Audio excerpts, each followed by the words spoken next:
We'll continue to do that. This whole coronavirus issue is a matter of presidential leadership. And later this week, I'll be speaking to you on what I believe the nation should be doing to address this virus. But tonight, I want to speak to you from Philadelphia, where we announced our campaign at the front end, where we did our final announcement. To all those who have been knocked down, to all those who have been counted out, left behind, this is your campaign. Just over a week ago, many of the pundits declared that this candidacy was dead. Now we're very much alive.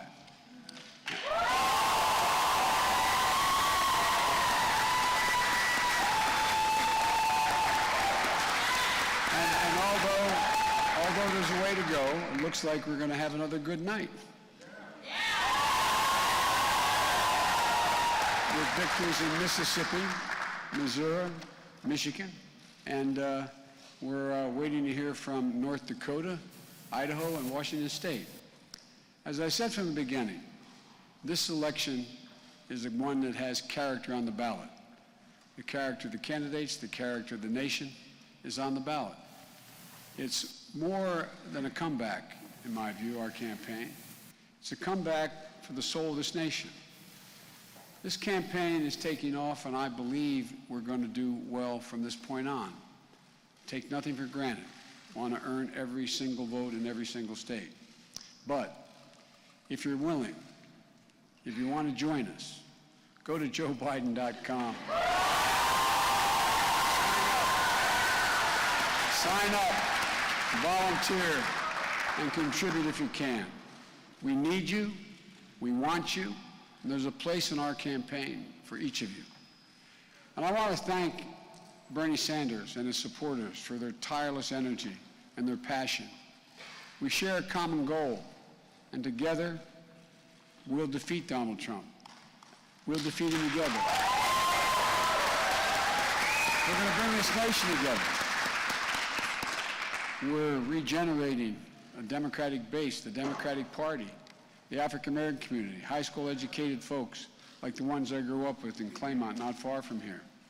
In my old neighborhood, labor, suburban women, veterans, firefighters, union members, and so many more. People of every economic station. The poor who are struggling, and they are struggling in this environment. The middle class who worries about whether or not they're going to be able to hang on and stay there, maintain their economic security. They're the reason Jill and I got involved in this campaign in the first place. And they're the reason why I became a Democrat so long ago. And I can't tell you, I really mean this from the bottom of my heart, I can't tell you how much I appreciate the confidence they've shown in me thus far and the way they turned out to vote for me. In my first campaign, when I was a kid, a long time ago, I had a billboard that said one thing on it. Had a picture of my wife and children, and it said, "For all our families." That's all it was, for all our families.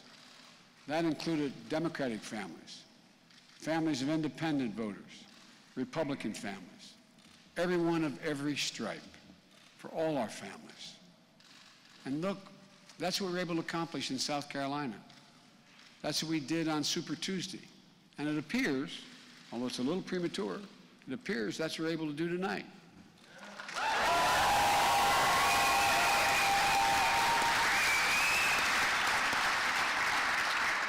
In just the past week, so many of my incredibly capable competitors have endorsed me. Mayor Pete Buttigieg, Amy Klobuchar, Beto O'Rourke, Mike Bloomberg, Cory Booker, and Kamala Harris. Together we're bringing this party together. That's what we have to do. Tonight, we are a step closer to restoring decency, dignity, and honor to the White House. That's our ultimate goal.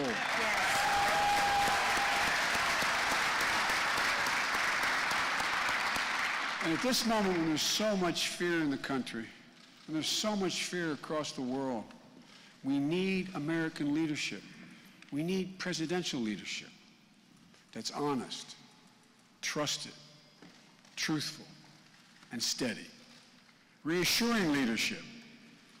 If I'm given the honor of becoming your president, I promise you I'll strive to give the nation that very leadership. Every day, I have a privilege to hold office. That's the reason why I'm running for president. I believe we're in an incredible moment in American history, a phenomenal opportunity to deliver a bold, progressive vision to the American people, guaranteeing that every American has health care, affordable health care, total health care, not a privilege but a right.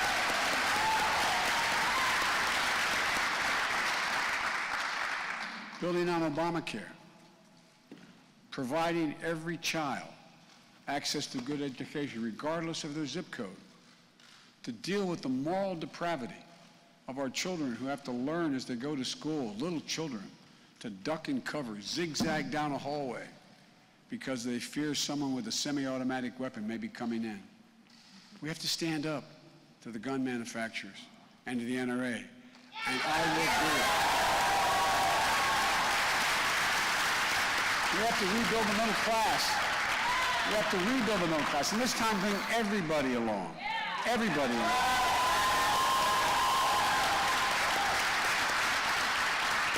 And my fellow Americans, we have to once again lead the world. Donald Trump's America First policies made America alone. You know, in the fight against climate change, we have to rally the rest of the world to act, and act now. Rejoin the Paris Climate Accord on day one. Make it clear to our allies that we'll honor our commitments, that our word can be trusted. And make clear to our adversaries that we will stand fast in restoring world order.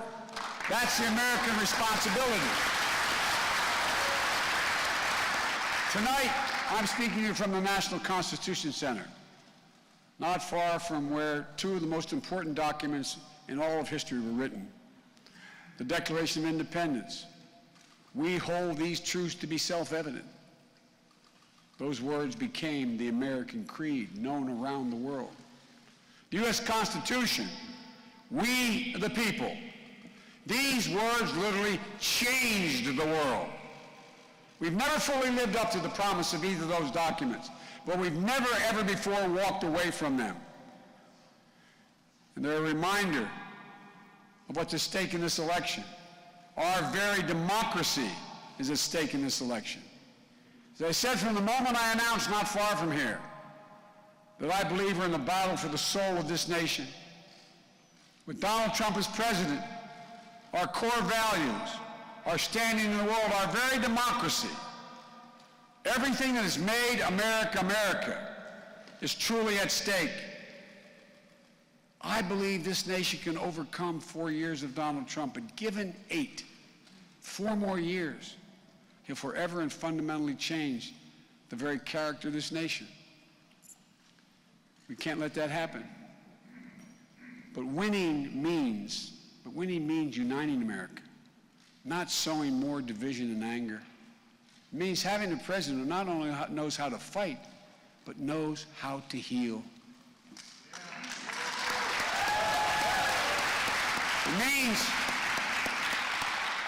replacing a president who demeans and demonizes people with a president who believes in empathy, compassion, and respect for everyone.